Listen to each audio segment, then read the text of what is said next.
So for band resisted try outs, you're going to stand with the band across your hips, right below those notches in your pelvis called your ASIS. You're going to have 1 foot forward, 1 foot back. And what you want to do is you want to load your weight into the front foot, almost like you're doing the moonwalk. You should feel like you're actively pulling that foot back. So don't get in the habit of pushing off that leg. You want to shift your weight so there's only about maybe 10% of your weight on your back leg. And you're actually going to have a position as if you're going to take off for a sprint. Now, this leg is going to be loaded, right? My left leg is loaded. I should feel my glute and my hamstring in this position. I want most of my weight again in that loaded leg, belly button's pulled in, chest is up, and then I'm going to drive through that leg and come out into that stride position. When I drive off, I'm going to be kind of more in this extended leg position, and then I'm coming back to this lunge ready position. So again, about 90% of my weight in my front foot. I drive through, I come back. When you drive through, you're also getting the rotation through your trunk.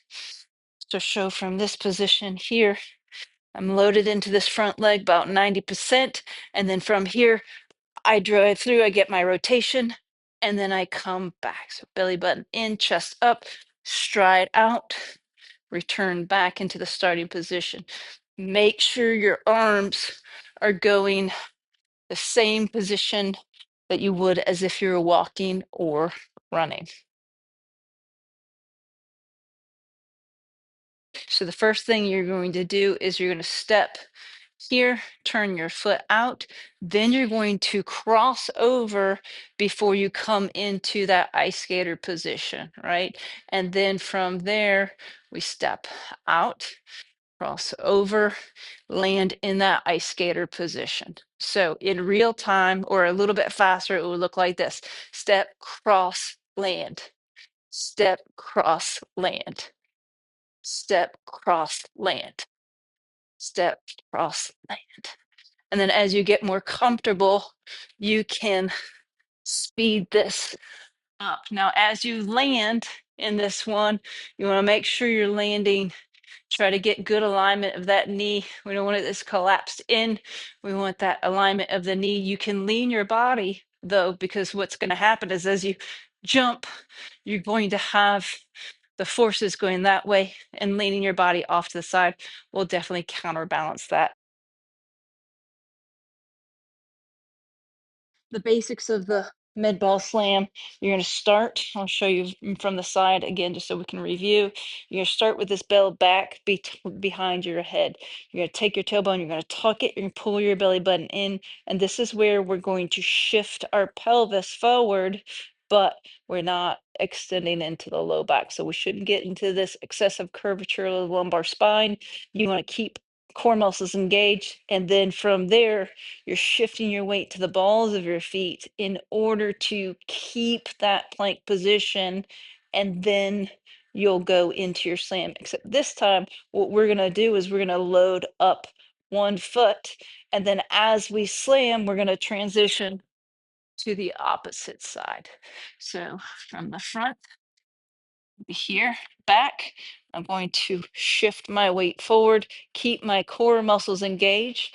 I'm going to load up 1 foot. And then from here, all I'm doing is I'm shifting my hips back, pushing my heel into the ground to get that slam. Now, important to note, my finishing position. I'm not finishing in this kyphotic rounded back position. I'm finishing as if I would be using a position to pick up a bell to do a deadlift, right? So just because we get into the extension, we keep our core engaged here, doesn't mean that we lose our core here.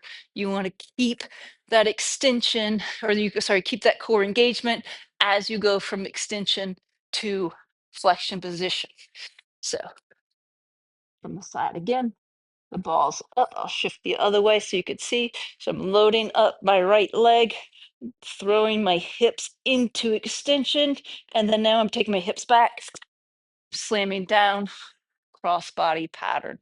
So again, from the front here, ball goes back, shift my weight over to my right, bringing my hips into extension here, keeping my abdominal muscles engaged. Hips go back, throw the ball down, keep that extended spine. So I'm going to start loaded. If the bell's in my right, I'm going to start loaded up on my right side. What I'm going to do, keep this shoulder in a pulled back position. I'm going to curl the bell to my shoulder. As I initiate the press, I'm going to start the weight transfer. So I'm transferring my weight. You can see I'm kind of loaded up on this side. I'm going to transfer my weight to my opposite side to get that press through, right? Shifting back and then bringing the bell back down. So nice protracted shoulder. I'm here, I'm curling, and then I'm transferring my weight as I shift laterally. Here, curl, and then extend through that hip and the spine, and we'll collapse down just a little bit on this side. That is okay to do before returning back loaded up. Curl, shift, and press. Getting that nice extension from the spine as I go from that curl to that overhead press position. To show you from the side, here I'm loaded, shoulders pulled back, I'm curling the dumbbell up, and then from here, I shift and I transfer my weight. You see belly buttons pulled in. I'm not extending my spine into that lumbar extension. I'm keeping this engaged, but there is a little bit of lateral shift, lateral lean as I come down. So curl up, shift, transfer my weight as I press that bell up overhead. And then return back with a shift and back down.